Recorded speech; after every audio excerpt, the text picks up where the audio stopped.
ये जोकर कोई आम जोकर नहीं है, ये इतना खतरनाक है कि लोग इससे थर थर कांपते हैं।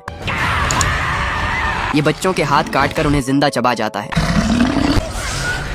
चलिए शुरू से देखते हैं इस खौफनाक और मजेदार कहानी को। स्टोरी की शुरुआत होती है साल 1928 में। दो भाई अपने कमरे में बैठे होते हैं। बड़ा भाई बिल अपने छोटे भाई जॉर्जी के लिए कागज की एक बोट बना रहा होता है। बिल को ठंड लग गई थी और उसे सर्दी जुकाम था, इसलिए वो जॉर्जी से कहता है कि नीचे बेसमेंट से जाकर ग्लू ले आए। जॉर्जी अकेले नीचे जाने से डरता है क्योंकि वहाँ बहुत अंधेरा था, पर हिम्मत करके वो बेसमेंट में जाता है और ग्लू ढूंढ कर ले आता है। बिल बोट पर ग्लू लगाकर उसे तैयार कर देता है। जॉर्जी बहुत खुश होता है और अपने भाई को थैंक यू बोलकर बारिश के पानी में बोट चलाने के लिए बाहर निकल जाता है। जॉर्जी सड़क पर बहते हुए पानी में अपनी बोट के पीछे पीछे भाग रहा होता है और बहुत मजे कर रहा होता है, लेकिन तभी उसका ध्यान भटकता है और वो एक बैरिकेड से टकरा कर गिर जाता है। बोट बहकर सीधे एक गटर के अंदर चली जाती है। जॉर्जी परेशान हो जाता है और गटर के अंदर झांकता है। तभी अंधेरे गटर के अंदर से अचानक एक अजीब सा जोकर निकलता है, जिसके हाथ में जॉर्जी की बोट थी। वो अपना नाम पेनीवाइज बताता है। पेनीवाइज जॉर्जी से बहुत प्यार से बात करता है और उसे बातों में फंसा लेता है। जब जॉर्जी पूछता है कि वो गटर में क्या कर रहा है, तो जोकर कहता है कि तूफान उसे बहाकर यहाँ ले आया। वो जॉर्जी को हंसाता है और कहता है अपना हाथ आगे बढ़ाओ और अपनी बोट ले लो। जॉर्जी उस पर भरोसा कर लेता है और जैसे ही हाथ आगे बढ़ाता है, पेनीवाइज अचानक उसका हाथ काट देता है। जॉर्जी दर्द से चिल्लाता है और भागने की कोशिश करता है, पर पेनीवाइज उसे खींचकर गटर के अंधेरे में ले जाता है। इस हादसे के 8 महीने बीत जाते हैं। बिल अब स्कूल में है और आज एग्जाम्स का आखिरी दिन है। सब दोस्त समर वेकेशन के प्लान्स बना रहे होते हैं। वहाँ उन्हें एक माँ दिखती है जो अपनी बेटी का स्कूल के बाहर इंतजार कर रही होती है, लेकिन उसकी बेटी कई महीनों से गायब थी। बिल के दोस्तों को लगता है कि वो लड़की मर चुकी है, पर बिल को लगता है कि वो सिर्फ गायब हुई है। बिल के दिल में अब भी उम्मीद है कि उसका भाई जॉर्जी जिंदा है और उसे किसी ने किडनैप किया है। तभी वहाँ हेनरी नाम का एक बुली यानी गुंडा लड़का अपने दोस्तों के साथ आता है और बिल का मजाक उड़ाने लगता है क्योंकि बिल हकलाता था। लेकिन हेनरी जैसे ही अपने बाप को देखता है जो एक पुलिस ऑफिसर था, वो डर जाता है और वहाँ से चला जाता है। वहीं स्कूल में हमें बेवरली नाम की एक लड़की दिखाई जाती है, जिसे स्कूल की दूसरी लड़कियां परेशान करती हैं और उसका मजाक उड़ाती हैं। स्कूल की बुली लड़कियां बेवरली को घेर लेती हैं और उस पर गंदा पानी फेंकने की कोशिश करती हैं, पर बेवरली किसी तरह अपना बैग आगे करके खुद को बचा लेती है। जब वो बाहर निकलती है तो उसे बेन नाम का एक लड़का मिलता है। बेन का उसके वेट की वजह से मजाक उड़ाया जाता था, पर बेवरली उससे बहुत तमीज से बात करती है, जिस वजह से बेन को बेवरली पसंद आने लगती है। वहीं बिल अपने घर पर ड्रेनेज पाइप्स का एक मॉडल बनाता है। उसे लगता है कि अगर वो पाइप्स में पानी का प्रेशर बढ़ा दे तो शायद जॉर्जी बहते हुए बाहर निकल आए। बिल को पक्का यकीन है कि उसका भाई जिंदा है, पर उसके पिता गुस्से में उसे डांटते हैं और कहते हैं सच्चाई को समझो, तुम्हारा भाई मर चुका है और अब ये सब बंद करो। अगले सीन में हम बिल के दोस्त स्टैन को देखते हैं। वो लाइब्रेरी में एक किताब वापस करने जाता है, जहाँ दीवार पर एक औरत की बहुत ही डरावनी तस्वीर लगी थी। स्टैन जैसे ही किताब रखता है, वो तस्वीर नीचे गिर जाती है। जब वो उसे उठाने जाता है तो देखता है कि फ्रेम के अंदर से वो औरत गायब है। स्टैन डर के मारे भागने लगता है क्योंकि वो अजीब औरत असलियत में उसके सामने आ गई थी। दूसरी तरफ बिल अपने दोस्तों को राजी करता है कि वो गटर के पास चलकर जॉर्जी को ढूंढे। वहीं बेन लाइब्रेरी में शहर की पुरानी हिस्ट्री पढ़ रहा होता है। उसे पता चलता है कि उनके शहर डेरी में सालों पहले एक धमाका हुआ था, जिसमें 102 लोग मारे गए थे और उनमें से 88 बच्चे थे। किताब में एक बच्चे का कटा हुआ सर देखकर बेन डर जाता है। तभी उसे लाइब्रेरी में एक लाल गुब्बारा दिखता है। वो उसके पीछे पीछे बेसमेंट में जाता है, जहाँ उसे वही बिना सर वाला बच्चा दिखता है। बेन डरकर भागता है, तभी पेनीवाइज उसके सामने आ जाता है। बेन किसी तरह वहाँ से निकलकर बाहर आता है, लेकिन बाहर हेनरी और उसके गुंडे दोस्त उसका इंतजार कर रहे थे। वो बेन को पकड़कर पीटने लगते हैं। एक गाड़ी वहाँ से गुजरती है, पर कोई उन्हें नहीं बचाता। गाड़ी में भी एक लाल गुब्बारा दिखता है, मतलब पेनीवाइज वहाँ भी था। हेनरी चाकू निकालकर बेन के पेट पर अपना नाम लिखने की कोशिश करता है। बेन किसी तरह उसे लात मारता है और जंगल की तरफ भाग निकलता है। वहीं बिल और उसके दोस्त गटर के पास पहुंचते हैं। उन्हें वहाँ एक जूता मिलता है जिस पर बेट्टी लिखा था। ये वही लड़की थी जो स्कूल से गायब हुई थी। बिल अपने दोस्तों से कहता है कि उन्हें गटर के अंदर जाकर जॉर्जी और बेट्टी को ढूंढना चाहिए। गटर के बाहर एडी अंदर जाने से साफ मना कर देता है क्योंकि उसे गंदगी से बहुत डर लगता था और वो नहीं चाहता था कि वो भी जॉर्जी की तरह गायब हो जाए। तभी उनके सामने जख्मी हालत में बेन आता है। दूसरी तरफ हेनरी का दोस्त पैट्रिक चाकू और लाइटर लेकर बेन को ढूंढते हुए गटर के अंदर घुस जाता है। उसे लगता है कि अंदर बच्चे छुपे हैं, पर अचानक उसके सामने भयानक जॉम्बी बच्चे आ जाते हैं। पैट्रिक डर कर भागता है, पर रास्ता बंद मिलता है और तभी पेनीवाइज प्रकट होकर उस पर हमला कर देता है। वहीं बिल और उसके दोस्त बेन को लेकर वहाँ से निकल जाते हैं। बेन के पेट से बहुत खून निकल रहा था, इसलिए बिल और उसके 2 दोस्त दवाई लेने फार्मेसी पहुँचते हैं, पर उनके पास पैसे नहीं थे। खुशकिस्मती से वहाँ बेवरली मिल जाती है। बेवरली उनकी मदद करने के लिए केमिस्ट को अपनी बातों में फंसा लेती है और बच्चे चुपके से मेडिकल सप्लाईज चुरा कर निकल जाते हैं। बच्चे मिलकर बेन की पट्टी करते हैं। बेवरली बिल से दोबारा मिलने का वादा करती है। बिल उसे अगले दिन लेक पर आने का न्योता देता है। जब बेवर्ली घर लौटती है तो उसका बाप उसके साथ बदतमीजी करने की कोशिश करता है, जिससे परेशान होकर वो बाथरूम में रोने लगती है। अगले दिन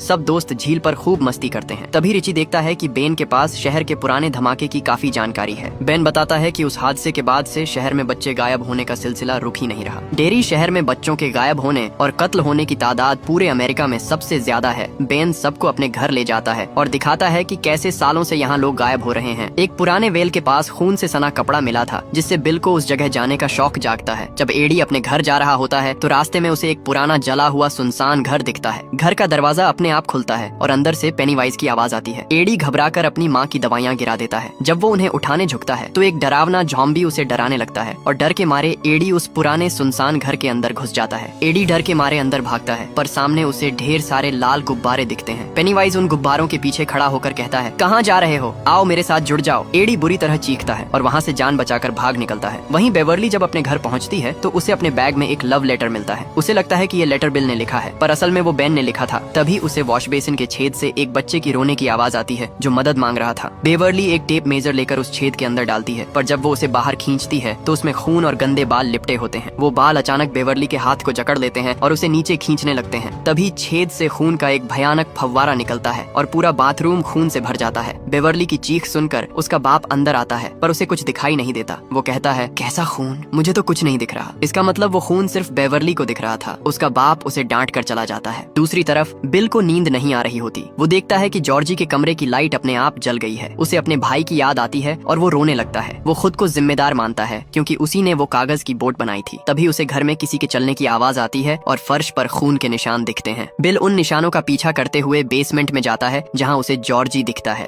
पर तभी पेनीवाइज प्रकट होता है और कहता है, मैंने तुम्हारे भाई को पकड़ लिया, अब तुम्हारी बारी है। बिल किसी तरह वहाँ से भागकर अपनी जान बचाता है। अगले दिन बेवर्ली बिल और उसके दोस्तों को अपने घर बुलाती है ताकि वो बाथरूम का खून देख सकें और उसे यकीन हो जाए कि वो पागल नहीं है। सब बच्चे मिलकर उस बाथरूम को साफ करते हैं। बेन थोड़ा उदास हो जाता है जब वो देखता है कि बिल और बेवर्ली के बीच नजदीकियां बढ़ रही हैं। बाहर निकलकर सब बच्चे एक दूसरे को बताते हैं कि उन सब ने उस अजीब जोकर को देखा है, सिर्फ रिची ने अभी तक उसे नहीं देखा था। तभी वो देखते हैं कि हेनरी और उसके गुंडे दोस्त एक लड़के माइक को पीट रहे हैं। माइक को पेनीवाइज दिखता है जो एक बच्चे का हाथ चबा रहा होता है। हेनरी माइक को पत्थर से मारने वाला होता है, पर बिल और उसके दोस्त माइक की मदद के लिए आ जाते हैं। दोनों तरफ से पत्थरबाजी होती है। बिल का ग्रुप बड़ा था, इसलिए हेनरी के दोस्त उसे अकेला छोड़कर भाग जाते हैं। माइक अब बिल के ग्रुप का हिस्सा बन जाता है। बच्चों को पता चलता है कि शहर से एक और बच्चा गायब हो गया है और जो हाथ पेनीवाइज चबा रहा था वो उसी बच्चे का था। बच्चे अब बहुत ज्यादा परेशान और उदास हो चुके हैं क्योंकि ये गायब होने का सिलसिला रुक ही नहीं रहा। तभी बेन अपनी रिसर्च के बारे में बताता है। वो कहता है कि उसने डेरी शहर की सारी पुरानी घटनाओं को ध्यान से देखा है और उसे एक बात समझ आई है, ये सारी मुसीबतें हर 27 साल में एक बार आती हैं। बच्चे अंदाजा लगाते हैं कि ये पेनीवाइज हर 27 साल में बाहर निकलता है, शिकार करता है और फिर वापस गहरी नींद में चला जाता है। माइक बताता है कि उसके दादा का मानना है कि इस शहर को किसी की नजर लगी है या यहाँ कोई पुरानी बुरी शक्ति रहती है जो लोगों को निशाना बनाती है। सब बच्चे हैरान होते हैं कि पेनीवाइज सबको अलग अलग तरीके से क्यों डराता है। किसी को तस्वीर वाली औरत दिखती है तो किसी को बिना सर वाला शरीर। माइक समझ जाता है कि पेनीवाइज वही रूप लेता है जिससे बच्चे सबसे ज्यादा डरते हैं। जैसे बेन ने किताब में बिना सर वाली लाश देखी थी तो उसे वैसा ही दिखा, और बिल अपने भाई जॉर्जी के बारे में सोचता रहता है तो उसे जॉर्जी दिखा। माइक अपनी कहानी बताता है कि उसने जलते हुए लोगों को देखा जो कमरे से निकलने की कोशिश कर रहे थे क्योंकि उसके माँ बाप की मौत आग में जलने से हुई थी। जब बच्चे रिची से पूछते हैं कि उसे किससे डर लगता है तो वो कहता है, मुझे तो जोकर से ही डर लगता है। बच्चे शहर का नक्शा निकालते हैं और देखते हैं कि हर बड़ी घटना गटर के रास्ते से जुड़ी है। उन्हें पता चलता है कि सारी पाइप्स एक ही जगह मिलती हैं, उसी पुराने सुनसान घर में जहाँ एडी गया था। सबको यकीन हो जाता है कि पेनीवाइज वहीं रहता है। एडी डर के मारे नक्शा हटा देता है, पर तभी अचानक प्रोजेक्टर अपने आप चलने लगता है। पहले बिल के परिवार की फोटो आती है और फिर अचानक पेनीवाइज की डरावनी तस्वीर दिखने लगती है। माइक प्रोजेक्टर को गिराने की कोशिश करता है पर वो बंद नहीं होता। अचानक पेनीवाइज स्क्रीन से बाहर निकल आता है और उनकी तरफ तेजी से बढ़ता है। जैसे ही वो गैराज का दरवाजा खोलते हैं पेनीवाइज गायब हो जाता है। सबकी जान में जान आती है। बिल को अब पक्का यकीन हो गया है कि जॉर्जी उसी पुराने घर में है। वो अपने दोस्तों से वहाँ चलने को कहता है। बच्चे शुरू में बहुत डरे हुए होते हैं पर बिल अकेला ही उस घर की तरफ निकल पड़ता है। उसके दोस्त भी पीछे पीछे पहुँचते हैं और उसे रोकने की कोशिश करते हैं, पर बिल कहता है कि हम यूं ही चुपचाप हाथ पर हाथ धर कर नहीं बैठ सकते। बिल कहता है, हम यूं ही बैठकर तमाशा नहीं देख सकते, वरना जॉर्जी की तरह कोई और बच्चा गायब हो जाएगा और शायद अगला नंबर हम में से किसी का हो। मैं घर पर रहकर सिर्फ जॉर्जी के बारे में सोचता हूँ और मेरा जीना मुश्किल हो गया है। बिल की बातें सुनकर सब बच्चे उसकी मदद के लिए तैयार हो जाते हैं। बिल, रिची और एडी घर के अंदर घुसते हैं जबकि बाकी बच्चे बाहर रहकर नजर रखते हैं। रिची को अंदर अपनी ही फोटो वाला एक मिसिंग पोस्टर दिखता है जिसे देखकर वो डर जाता है, पर बिल उसे समझाता है कि ये सब पेनीवाइज की चाल है। तीनों दोस्तों को किसी के मदद मांगने की आवाज आती है। उन्हें लगता है कि वो गायब हुई लड़की बेटी है, इसलिए वो ऊपर वाले कमरे की तरफ भागते हैं। पर रास्ते में एडी को कुछ और आवाजें सुनाई देती हैं और वो अपने दोस्तों से अलग हो जाता है। एडी को फिर से वही जॉम्बी दिखता है जिसे देखकर वो डर के मारे गिर जाता है और एक टेबल तोड़ देता है। वहीं रिची भी एक आवाज का पीछा करते हुए बिल से अलग हो जाता है। वो एक ऐसे कमरे में पहुंचता है जहां ढेर सारी जोकर वाली गुड़िया थी। रिची को एक कॉफिन में अपनी ही लाश दिखती है और तभी पेनीवाइज उस पर झपट्टा मारता है, पर रिची किसी तरह बचकर बिल के पास पहुंच जाता है। दोनों को जॉर्जी दिखता है जिसके मुंह से खून निकल रहा होता है।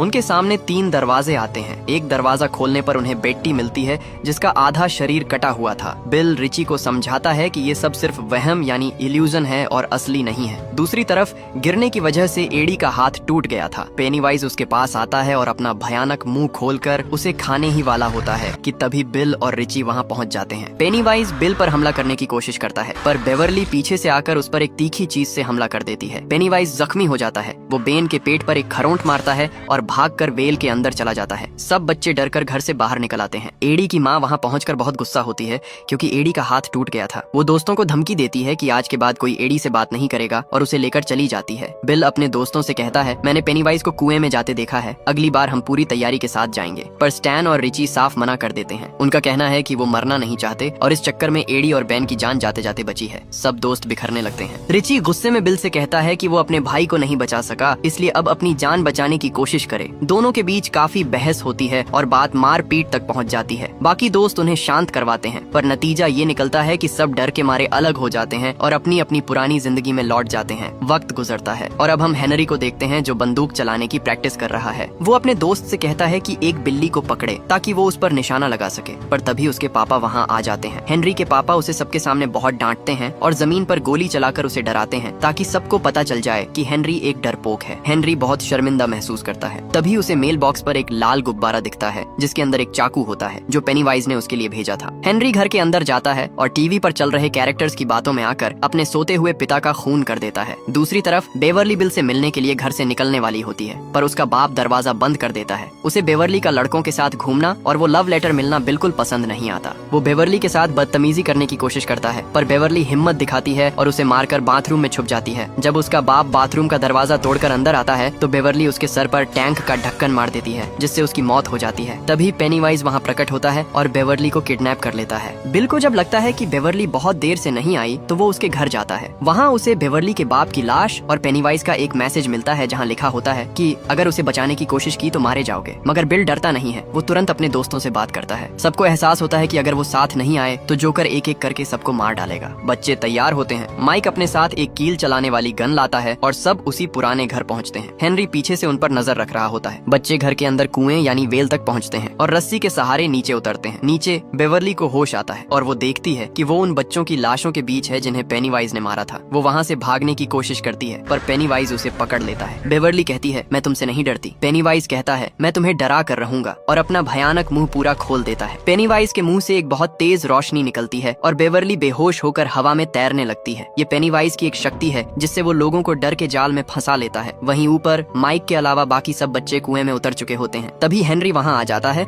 और माइक पर हमला कर देता है। हेनरी रस्सी को ऊपर खींच लेता है ताकि बच्चे वापस न आ सकें और माइक को नेल गन से मारने की कोशिश करता है, पर माइक हिम्मत दिखाता है और हेनरी के सर पर पत्थर मारकर उसे कुएं के अंदर गिरा देता है जहां हेनरी की मौत हो जाती है। नीचे स्टैन अपने दोस्तों से थोड़ा अलग हो जाता है और पेनीवाइज उसे अकेला पाकर डराने लगता है। वही तस्वीर वाली डरावनी औरत स्टैन पर हमला करती है। बिल और बाकी बच्चे स्टैन को ढूंढते हुए वहां पहुंचते हैं और पेनीवाइज को स्टैन का चेहरा चबाते हुए देखते हैं। बिल को देखकर पेनीवाइज पीछे हट जाता है। स्टैन पूरी तरह टूट चुका था और रोकर कहता है, तुम लोगों ने मुझे अकेला छोड़ दिया। दोस्त उसे संभालते हैं और माफी मांगते हैं। इसी बीच बिल को जॉर्जी दिखता है और वो उसके पीछे निकल जाता है। बाकी दोस्तों को बेवर्ली हवा में तैरती हुई मिलती है। वो उसे नीचे उतारते हैं पर वो होश में नहीं आ रही थी। तभी बेन उसे किस करता है और सच्चे प्यार की वजह से बेवर्ली की आंखें खुल जाती हैं। वहीं बिल को लगता है कि सामने खड़ा बच्चा असली जॉर्जी है। जॉर्जी उससे रोता हुआ पूछता है, तुमने मुझे ढूंढने में इतनी देर क्यों कर दी? मैं कब से यहाँ से निकलने की कोशिश कर रहा हूँ। बिल बिल भावुक होकर कहता है कि वो उसे बहुत याद करता है, पर तभी बिल नेल गन निकालता है और कहता है तुम मेरे भाई जॉर्जी नहीं हो, और उसे गोली मार देता है। जॉर्जी का शरीर तुरंत पेनीवाइज में बदल जाता है। पेनीवाइज बिल को पकड़ लेता है